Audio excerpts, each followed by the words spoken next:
Whatever happened to the far left's fight for all women? Oh, God. And then they turn around and do this shit where it's like, oh, so much for the tolerant left. Spat with Riley Gaines exposing the double standard. It all began when Gaines said socialists are destroying America from within. AOC then alluding to her 5th place tie with a biological male, Leah Thomas, telling her to channel all of this anger into swimming faster. And Riley isn't backing down. I want to honestly challenge AOC to a debate. She can defend socialism. I will defend capitalism. Any of the radical, insane democratic policies and platform that they stand for, I will debate the opposite. I'm challenging AOC to it here. AOC responding to that, get a real job. But Riley Gaines firing back, she's a mom, the best job in the world, on top of her duties as host of the Gaines for Girls podcast on Outkick, and Outkick.com contributor and often on Fox News. And she joins us now. Good morning to you. Good morning, Ainsley. Good morning. It's very good to see you. Quietly retreating back to her little cubby bubby like, I'm a mom. It's the best job there is. Debate me, debate me, debate me. I'm a mom. It's the best job there is. Jennifer Welch cooked her. Riley Gaines, as she sits there and has the moral high ground against AOC. When I look at people, if I were to say who's more Christ-like, I would pick AOC and the atheist Jew Bernie Sanders and the Muslim Zoran Mamdani a million times over you, Riley Gaines, because Riley Gaines, all you do is hate on people. You are wound up like a cheap clock over trans people. You show them no grace, no compassion. You defend billionaires. You cheer and celebrate when children are zip tied. And then you have the audacity to get on television and try to lecture people who fight for the people that are suffering, that stand and put their arms around people that need sanctuary. And you try to act like you're better than they are. You're an insufferable twat. Nobody likes you. And no matter what, you will always have been the dumb bitch that tied for 5th place. And the only place that you could get a job is at bottom feeder Fox News, you insufferable twat.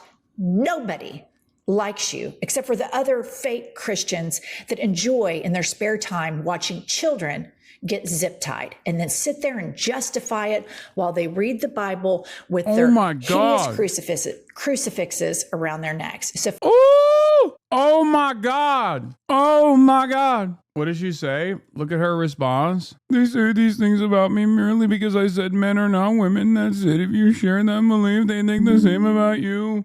Such harsh words praying for these women. Oh my God. Oh my Lord. She smoked on her. Oh, amazing. It's hard to get back from that to this, you know? Good to see you. Let's break this down. You just disagree with her being a socialist. That's all. You disagree with her politics. And she starts these low blows. She starts with you finishing 5th in the national championship among D1 swimmers. And Brian gave me some stats earlier. He said only 14% of college students play sports at the college level. 5% play D1, and only 1%, Riley, finish in the top 5. So I wish almost you hadn't challenged her to a debate. I wish you had challenged her to the 200-yard freestyle or the 200-yard butterfly, because you would win in a debate and you would kick her tail if you had to swim against her. Yeah, man, Ainsley, I just cannot understand this line of argument that the Democratic Party is using. It doesn't matter if I finish 1st, 5th in the nation or 55th, okay? The problem is not me. The problem is not my athleticism or my swimming ability. Kind of feels like that hurt, huh? I love that this is actually what really pisses her off. That she sucks. And she's a constant complainer. The problem is that we had a 6'4", less than mediocre man in the pool with us. And it's not just me who thinks that. It's not just the Republican Party that thinks that either.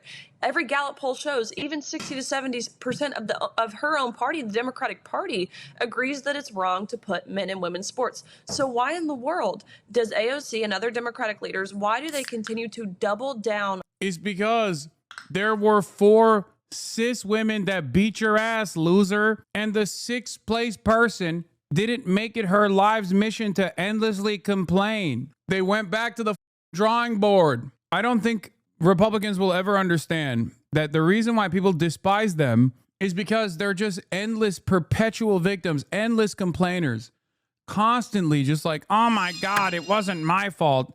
It was everybody else. It was everybody else all the time, dude. Jesus Christ. It is unbearable. It is unbearable, dude. The beauty of athletic competition is some people win, some people lose. But you know what nobody likes? A complainer, okay? Nobody, and I mean nobody, likes this shit.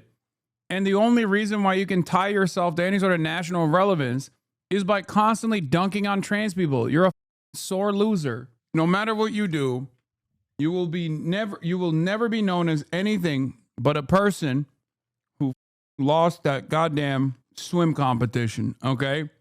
Your claim to fame will always be that you lost. The other issue is we have a cultural environment where we foster these losers. She could have been a perfectly happy person, excited the prospect that she got close to the prize, got 5th place, and then just moved on with her life like the 6th place person did. Now she has this media career that is obviously going to go away as time passes, and she will forever be unhappy on this issue. For the life of me, I cannot understand it. I think AOC sees that it does well on social platforms like X or whatever the other platform is, but it does not do well in the real world. And I think they will continue to learn that in 2026 and beyond.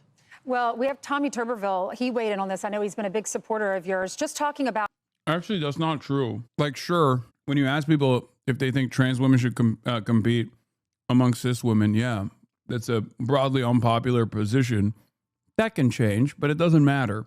But if you were to match that up against someone being a perpetual complainer and a sore loser, I'm willing to bet Americans hate sore losers even more than that. Because that's just a universal thing that people despise. It's like, come on, get over it, man.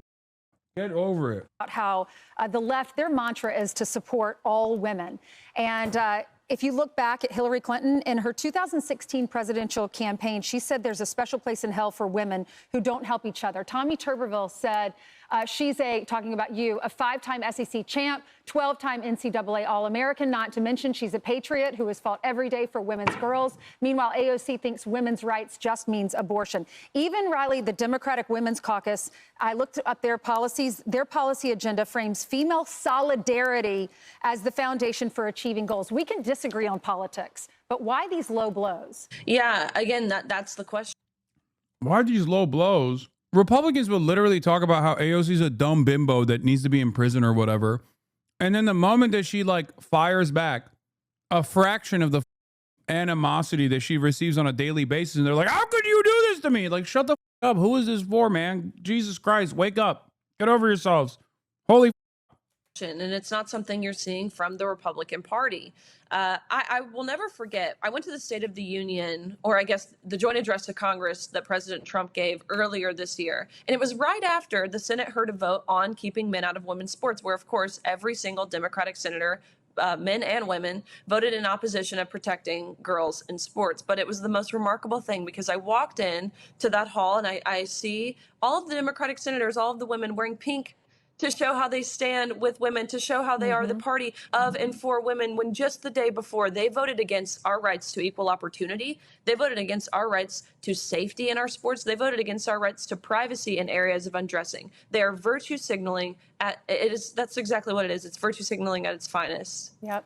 So, Riley, Turning Point USA tonight's going to be huge. It's going to be at Ole Miss, and Erica Kirk's going to be speaking, as well as our Vice President, J.D. Vance. I know you've been very involved with Turning Point. Talk about the moment, what this means for our country. How tragic, of course, the situation and the circumstances that ultimately led us here. But I will tell you, Ainsley, I feel so hopeful. I feel so inspired. We have seen so. It's so washed. Apparently, they have to potentially cancel the Super Bowl halftime show because there wasn't enough interest. Such a sad, pathetic state of affairs. I can't drink out of this. Why don't they have Christmas cups? It's October. I don't believe in October, you pagan witch. The rainbow fish. Gay fish. This is why I have to homeschool my kids. Why can't things be the way they used to be? Stupid! Stupid! Are you okay? I just saw the Buzz Lightyear movie.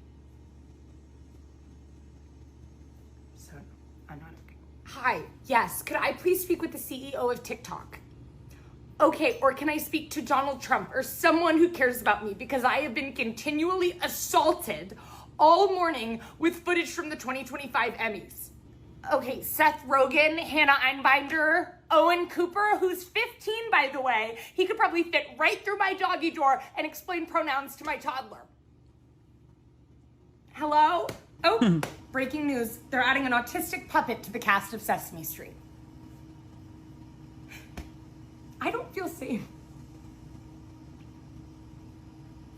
I'm not safe. I'm not safe. I can't drink out of this. Why don't I can't even laugh at this because they're just so annoying. Another take by Jennifer making the rounds. Shame on Jeffries and shame on Schumer for not being at that rally. Seriously, that is the most despicable Democratic leadership I've ever seen, especially considering they're both New Yorkers. It's just embarrassing for Democratic leadership. And then finally, if you think this Zoran thing is happening just in New York and you think people are waking up only in New York City, you're mistaken. Look at this clip of a wine mom at the No Kings March. Play the clip. Whatever his name was? Charlie Kirk, ma'am? Yeah, him is horrible. Horrible. Charlie Kirk is horrible? Yes, I'm glad he's not here. You're glad he's dead? Yes. Why would you say something like that, ma'am? Because he was horrible on the campuses, the college campuses. Horrible person. You know what? I do the exact same thing. Well, would you be glad if I would die? Maybe. I'd have to think about it. You should be ashamed of yourself. You should be ashamed of yourself. Your friend just said she'd be happy if I died. I think we need to... So listen up, Democratic establishment. You can either jump on board with this shit or we're coming after you in the same way that we come after MAGA. Period. Stop taking AIPAC money.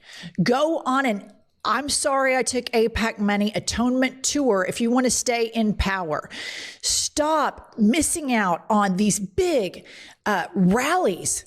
Hakeem and Chuck should have been front and center introducing the next mayor of New York City, but no, they wouldn't show up because they're pussies. They're pussies that are beholden White women are so powerful. It's amazing. Forever respect. She's amazing. to the same corporation. The I've had it ladies are amazing. That Donald Trump, that helped Donald Trump get elected. And this What is this? She's this. Evelyn Normie retired teacher, voted for Buttigieg in 2020 because he reminds her of her grandson. The blood of the tyrants shall water our fields. Yes. Yes.